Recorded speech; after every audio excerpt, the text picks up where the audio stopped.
I'm excited today to be joined by Matt Elton. Matt is founder of the RegTech and Cybertech Accelerator, which helps firms to grow, scale, and internationalize their businesses. Hi, Matt. Can you tell us a bit about yourself?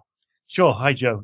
Thanks for giving me the opportunity to speak today. So I started my career some 25 years ago when I was working for the Royal Mail Group in the UK, and I was lucky enough to be in the firm at the time when it was looking to start offering services using the internet and really use the internet as a channel to better connect with its customers. And we started offering services, letter tracking, postcodes online, and so forth. And one of my roles was really in ensuring that those services were offered in a secure and reliable fashion. Fantastic.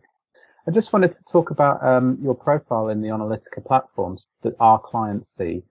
And see your audience size is 12,000 followers. And you have very strong topical authority here, which is basically the normalized score for the number of interactions you've received from other influencers.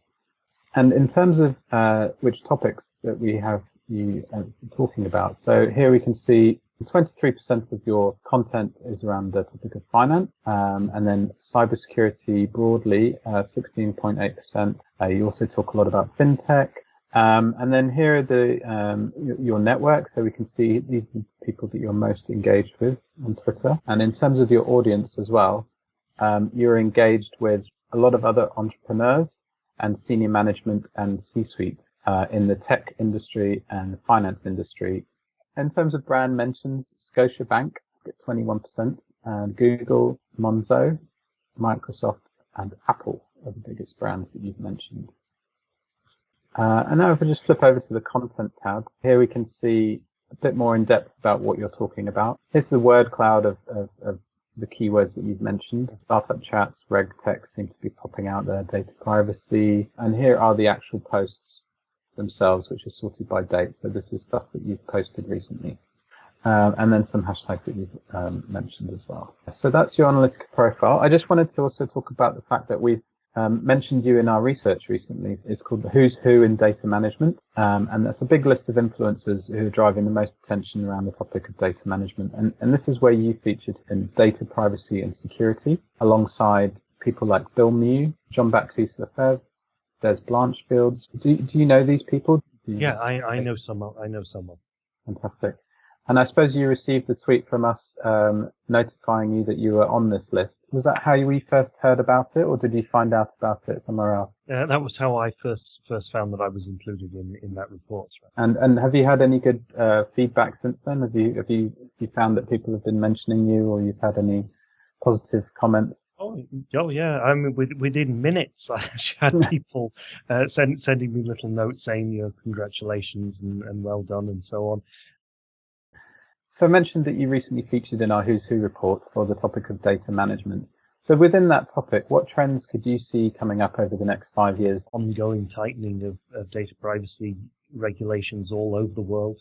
It was really the European Union's GDPR that gave things something of a step change, setting out the rights for individuals surrounding their data and the rights that they have over what firms can do with that data. Over the next 5 years, well, of course, the United States has long resisted comprehensive privacy regulation. We're now seeing many states starting to get involved in the topic, and I think at a federal government level, it's clear that the Biden administration is going to take a strong stance on regulation. With that, I think as the world continues its path of digitalization, the whole topic of data privacy and security will continue to be in the minds of the public. And in terms of some of the most innovative companies that you've come across, what would you say that they're doing in those areas that making it driving innovation?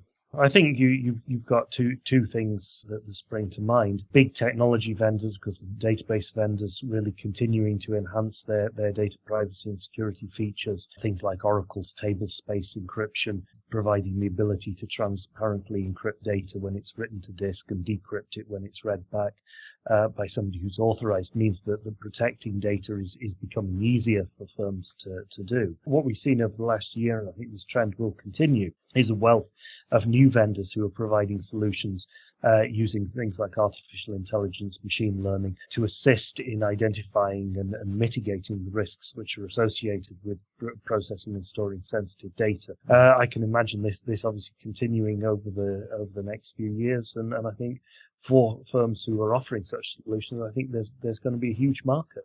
And in terms of some of the influencers that you follow, who would you say are people in the space that you respect and follow, you like reading their content around those topics at the moment? I suppose the first people I would think of, Spiros Margris, Jean-Baptiste Lefebvre, David Clark. Yeah, all well-known people. And just a sort of a topical question at the moment. So what impacts have you seen personally in the tech industry due to COVID?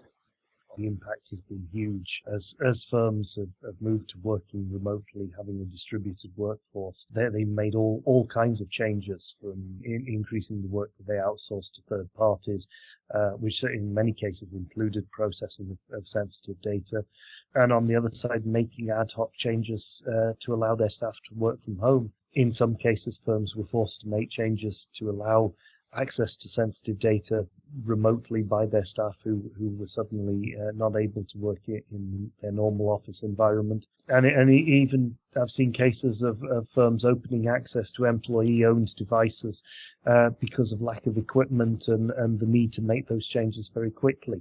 Because over the course of the pandemic, there has been a massive increase in security incidents, both external and internal. External actors taking advantage of the situation to attack enterprises and public institutions, really attempting to exploit the weaknesses in this new security model. And at the same time, the insider threat has increased significantly with this combination of under-supervised staff working from home, who are perhaps more vulnerable than ever to offers of cash in exchange for providing sensitive data. Of course, the actors in engaging in that ranges from everything from corporate espionage on the one side to unfriendly government actors on the other. I know that, for people who work for banks and things like that, there's always been a reluctance for the banks to let people work from home because of the. Do you think that they may allow more people to work from home in the future? I think that's definitely the case, and we've seen a number of larger firms, even some of the traditional banks, coming out and saying that we want to keep some of these back office functions that people have been doing from home.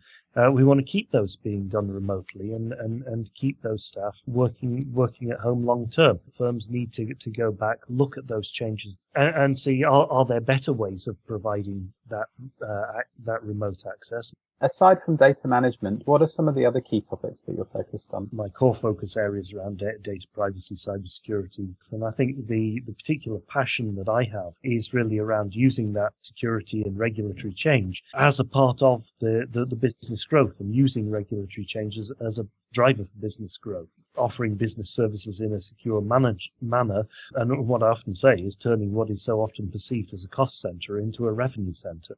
Just finally, if I was a brand and I wanted to reach out to you, what would be the best way for me to reach out to you? You can contact me on social media.